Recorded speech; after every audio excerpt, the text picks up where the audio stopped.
The mountains of Afghanistan echoed with gunfire.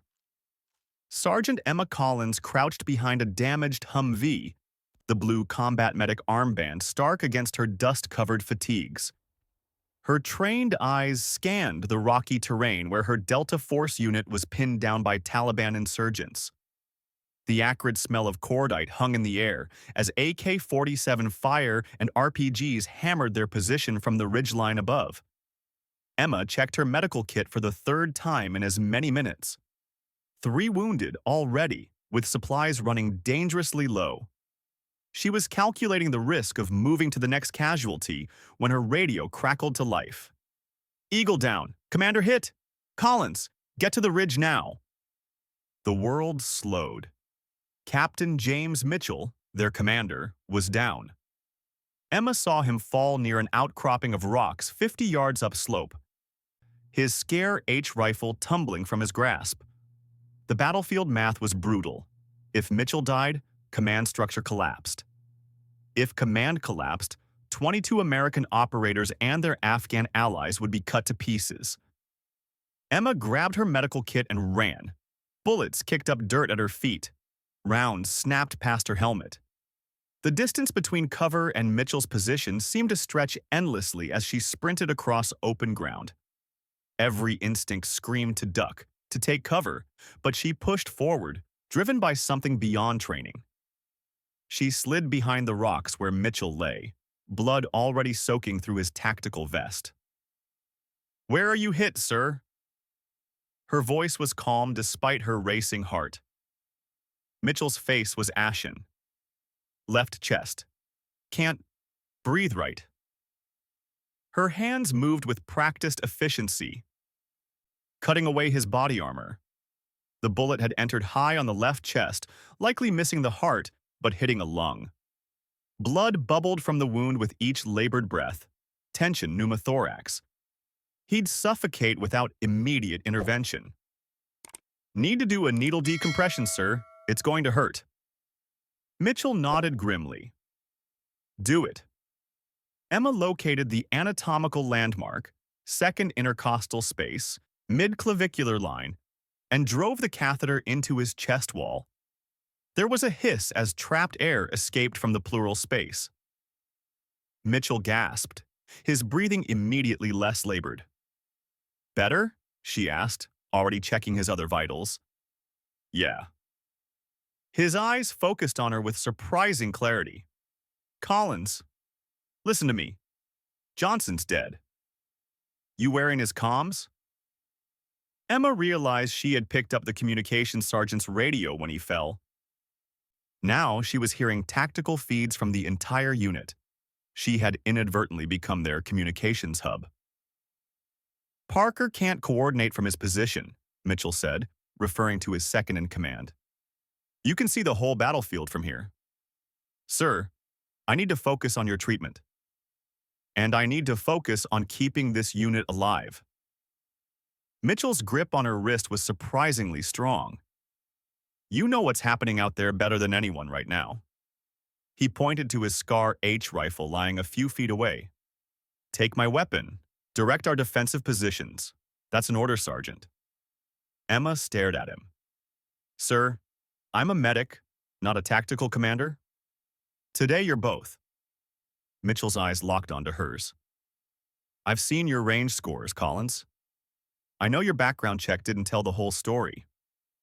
Now pick up that rifle and keep my people alive while you keep me breathing."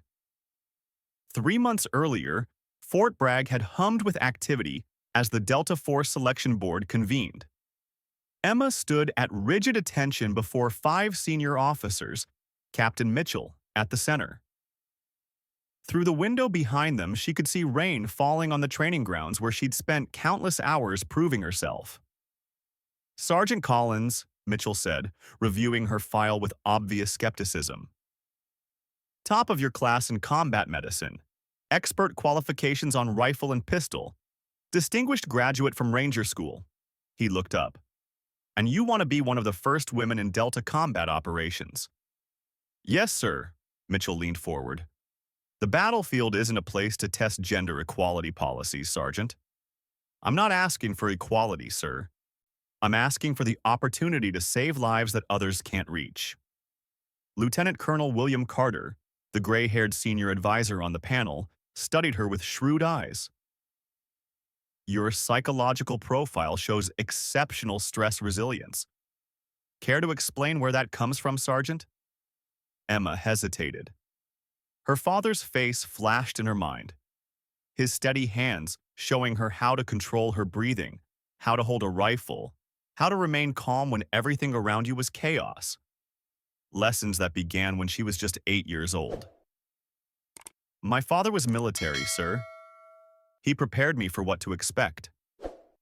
And your combat medicine skills? I was pre-med before joining the Army, sir. I've always wanted to save lives. Mitchell's expression remained unconvinced.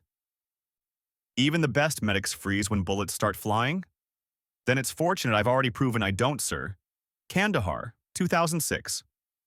The room fell silent. Her file contained the classified after-action report. Emma had treated 8 casualties under heavy fire when their convoy was ambushed, saving 6 lives while returning fire to protect her patients. Mitchell closed the folder. We'll be watching you closely, Collins. No special treatment. Wouldn't expect any, sir. As she left, Lieutenant Colonel Carter caught up with her in the hallway. He'll come around, the older officer said quietly. Mitchell lost someone in Iraq because a medic couldn't get to them in time. It's not about you being a woman. It's about proving you can reach the wounded no matter what. Emma nodded. I understand, sir. I hope you do, Collins. Because where Delta goes, the wounded don't get second chances. Now, in the dust and chaos of the Afghan mountains, those words echoed in Emma's mind as she stabilized Mitchell's chest wound, packing it professionally while eyeing the tactical situation. She reached for Mitchell's Scar H, checking the chamber and sighting down the barrel. The specialized rifle was heavier than her usual M4, but the controls were familiar. Through the advanced optic, she could see Taliban fighters attempting to flank their right side through a narrow gully. Emma keyed the radio. Sergeant Rodriguez, this is Collins. Enemy fighters moving through the wash on our right flank. You need to reposition Team 3 to block their approach. There was a pause, then a skeptical voice answered. Collins, where's Parker? Lieutenant Parker is pinned down on the left ridge. I'm with Captain Mitchell. He's wounded but stable. I can see the entire battlefield from this position.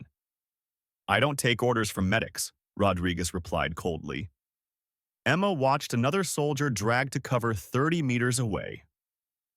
And I don't have time to argue while our people are dying. The captain ordered me to coordinate our defense. Now move Team 3 before we're overrun from the right.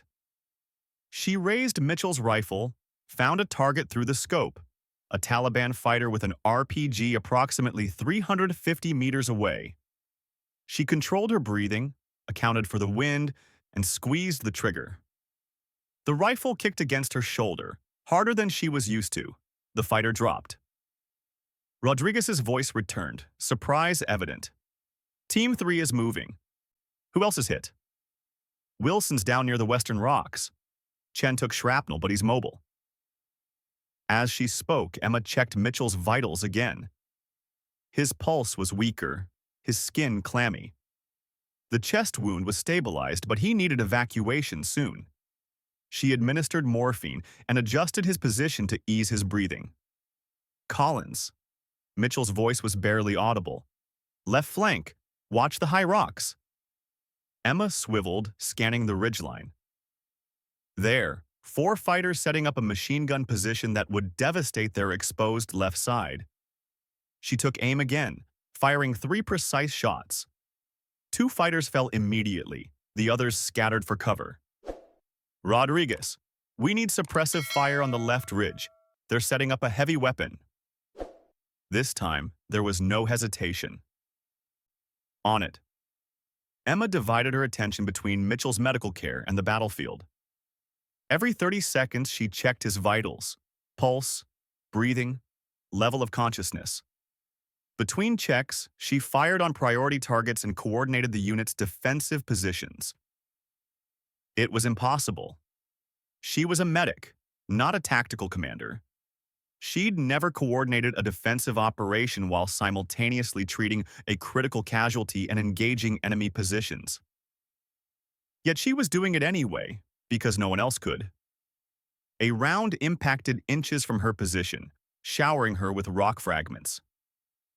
She felt a sting across her cheek, but ignored it, focusing instead on the approaching problem. Sergeant Wilson was critically wounded and needed immediate care, but she couldn't leave Mitchell. Chen, she called to the young soldier who had made his way to their position. I need you here. Apply pressure to the captain's wound exactly like this.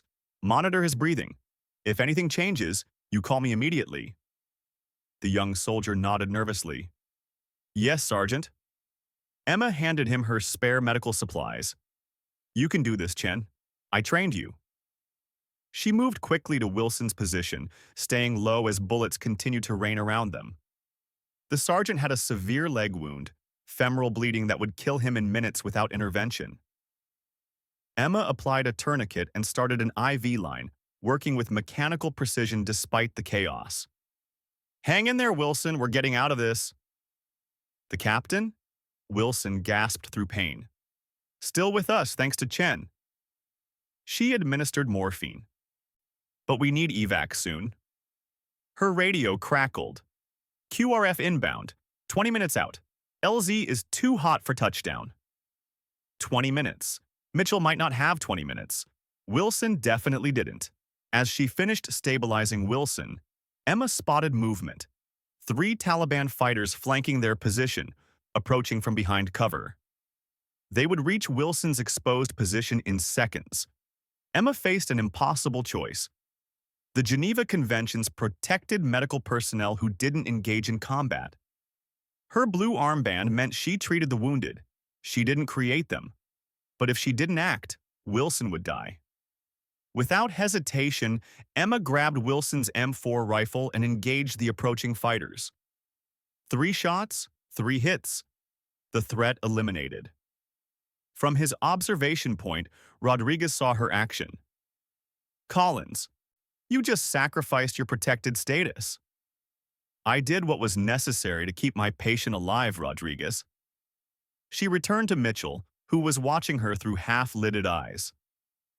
You're not just a medic anymore, Collins, he whispered. Today, I'm whatever my team needs me to be, sir. Rodriguez's voice came over the radio again, this time with a different tone. Collins, we've got more fighters moving in from the north. Parker's down, bullet to the shoulder. He says to tell you you're in tactical command now. Emma felt the weight of responsibility settle onto her shoulders. She had gone from combat medic to the acting commander of a Delta Force unit in less than an hour. Copy that, Rodriguez. Rally teams 1 and 4 to the center position. We need to consolidate before extraction. Roger that. A pause. For what it's worth, Collins, you're doing one hell of a job. Emma returned to the ridgeline, surveying the battlefield. The Taliban were regrouping for another push. The QRF wouldn't arrive in time if they couldn't secure a landing zone. Then she saw it. A Taliban technical vehicle with a mounted heavy machine gun, positioned to cover their only escape route. Next to it stood a fuel depot that supplied the insurgents in the valley. Rodriguez, I see their command position. 600 meters, northeast ridgeline. Too far for effective fire, Collins. Emma studied the Scar H in her hands. Mitchell's rifle was specially modified with an advanced optic and match-grade barrel. It could make the shot in the right hands. I'm going to take out their fuel depot. When it blows, use the confusion to consolidate our position and prep the LZ. Rodriguez's voice was incredulous. Collins, that's a 600-meter shot with variable winds in a mountain pass. Even Mitchell would struggle with that. Emma settled into position, bracing the rifle against the rocks. My father was Captain Thomas Collins, Marine Scout sniper. He held the longest confirmed kill record during Desert Storm until 2002. A moment of silence. Why isn't that in your file? Because I wanted to be judged on my own merits, not my father's legacy. Emma steadied her breathing. He wanted me to be a doctor.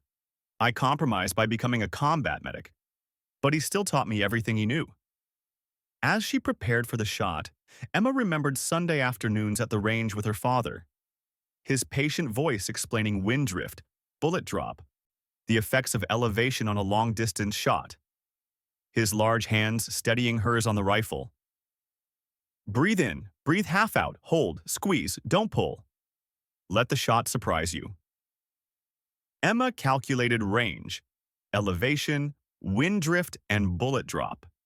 She adjusted the scope minutely, controlled her breathing, and applied steady pressure to the trigger. The rifle cracked. For an eternal second, nothing happened. Then the fuel depot erupted in a massive fireball, engulfing the Taliban position. Secondary explosions followed as ammunition cooked off, throwing the enemy into chaos. Rodriguez's voice held newfound respect. Holy shit, Collins. Where have you been hiding? Right here, doing my job. Emma returned to Mitchell, checking his vitals again. His condition was deteriorating. QRF, what's your ETA? 8 minutes out. LZ status? LZ will be secure. We have multiple urgent surgical cases. Emma organized their defensive positions, directed covering fire, and prepared the wounded for transport. When the distinctive thump of helicopter rotors finally echoed through the valley, she supervised the loading of Mitchell and Wilson first, then the other wounded. She was the last to board, Mitchell's scar H still slung across her back. As the helicopter lifted off, enemy fire resumed, rounds pinging off the armored hull. But they were airborne, clearing the danger zone. Emma knelt beside Mitchell, rechecking his vitals. The flight medic moved to help, but she waved him to the other casualties. I've got the captain. Check the others. Mitchell's eyes fluttered open. Collins, we make it? Yes, sir. All accounted for. You'll be in surgery within 30 minutes. He studied her blood-streaked face, gaze lingering on the blue medic armband, and then shifting to his rifle slung across her back. You saved them. All of them. We saved them, sir. Mitchell managed a weak smile despite his pain. The after-action report's going to be interesting. A combat medic coordinating tactical operations and making 600-meter shots while treating casualties. Just did what needed doing, sir. That's what makes you exceptional, Collins. His voice faded as the morphine took hold. Healer and warrior, both. 1 month later, Walter Reed Medical Center hummed with quiet activity. Emma stood outside Mitchell's room, hesitating before knocking softly. Enter, came the familiar command voice. Mitchell sat up in bed, still pale but significantly improved. Lieutenant Colonel Carter sat in a visitor's chair, both men turning to face her. Sergeant Collins, Carter greeted her warmly. Or should I say, Sergeant First Class Collins. That promotion came through rather quickly. Emma stood at attention. Thank you, sir. Mitchell gestured to a chair. Sit down, Collins. We were just discussing you. The after-action reports were quite something, Carter said. A combat medic who saved her commander's life, coordinated a defensive operation, and made a shot that most of our snipers would struggle with. Emma shifted uncomfortably. I was just doing my job, sir. Your job was saving lives, Mitchell said. You did it with both a medical kit and a rifle. Rodriguez had apparently stopped by earlier. On Mitchell's bedside table sat a small wooden plaque with a blue medic armband mounted next to a spent brass casing. The inscription read, To the healer and the warrior, both. Carter leaned forward. The Department of Defense is reviewing combat medic protocols based on your actions, Collins. They're creating a new program, Advanced Combat Medical Operator. Medics specially trained to both heal and fight when necessary. And guess who they want to help design the training program? Mitchell added, with evident pride. Emma looked between them, stunned. Sir, I'm not qualified to— You're the only one qualified, Carter interrupted. You've proven the concept in the most demanding conditions possible. Mitchell's expression grew serious. What you did out there changed everything, Collins. You showed us that the old distinctions don't always work in modern combat. Sometimes the healer needs to be a warrior, too. Emma thought of her father, who had passed away 3 years earlier from cancer no sniper rifle could target. He would have been proud, not of the lives she had taken, but of the lives she had saved. When do we start, sir? 3 months later, Fort Bragg's medical training facility buzzed with anticipation. 24 selected combat medics sat at attention as Captain Mitchell walked to the podium, fully recovered and back on active duty. Ladies and gentlemen, he began, you're the first class of what will become the new standard in combat medicine. You're here because the battlefield is changing and we need to change with it. He gestured to the door. Your instructor knows this better than anyone, because she lived it. Sergeant First Class Emma Collins. Emma entered, the silver star prominent on her chest, her blue medic armband still in place on her arm. The room fell silent as she took her position at the front. I'm a combat medic, she began simply. That's the title I wear with pride. But in Afghanistan, I learned that sometimes titles don't matter. Reality does. She surveyed the room, meeting each student's gaze. Sometimes, saving a life means taking up a weapon. Sometimes it means making tactical decisions no medic is supposed to make. The enemy doesn't care about the Geneva Conventions. They don't care about your blue armband. They only care about killing you and the wounded you're trying to save. In the back of the room, she spotted a familiar face. Sergeant Rodriguez stood against the wall, arms crossed, nodding slightly as she spoke. Emma walked slowly along the front row.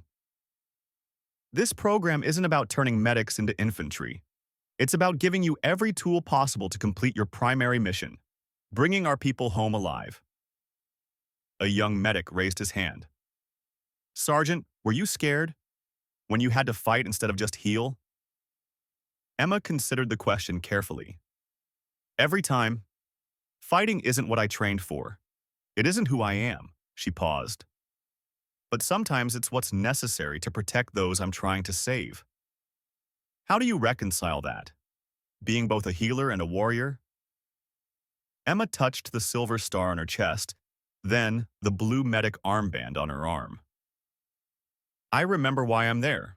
I'm a medic. My job is keeping people alive. If that means treating wounds, I treat wounds. If that means coordinating fire support, I coordinate fire support. She looked at Mitchell, who nodded with approval, then at Rodriguez, whose eyes conveyed the respect that had been earned in blood on that Afghan hillside. And if it means picking up a rifle, she finished quietly, then I pick up the rifle. Whatever keeps my people breathing. Mitchell joined her at the front of the room. What Collins did in Afghanistan wasn't in any manual, but it worked. It kept people alive when everything else was failing. He addressed the class with conviction. We fought wars for centuries, but warriors like Collins remind us that the greatest strength isn't just in how well you fight, but in how many lives you save. Emma surveyed the faces watching her, men and women who had chosen the same path she had, who wore the same blue armband. They hadn't come to the military to take lives. They'd come to save them. But now they understood what she had learned in the dust and blood of that Afghan mountainside. Sometimes being a true healer meant also being a warrior. Sometimes it meant being both. After class, Rodriguez approached her. The tension that had existed between them in Afghanistan was gone, replaced by the unspoken bond forged only in combat. That 600-meter shot, he said, shaking his head in admiration. Still can't believe it. Emma smiled slightly. My father always said the hardest part of any shot isn't the distance. It's remembering why you're taking it. And why were you taking it that day? She met his gaze steadily. Same reason you were fighting. To bring our people home. Rodriguez nodded, understanding in his eyes. Healer and warrior. Your father would be proud. I hope so, Emma said, touching the blue armband on her sleeve. Because I'm both now, and I always will be.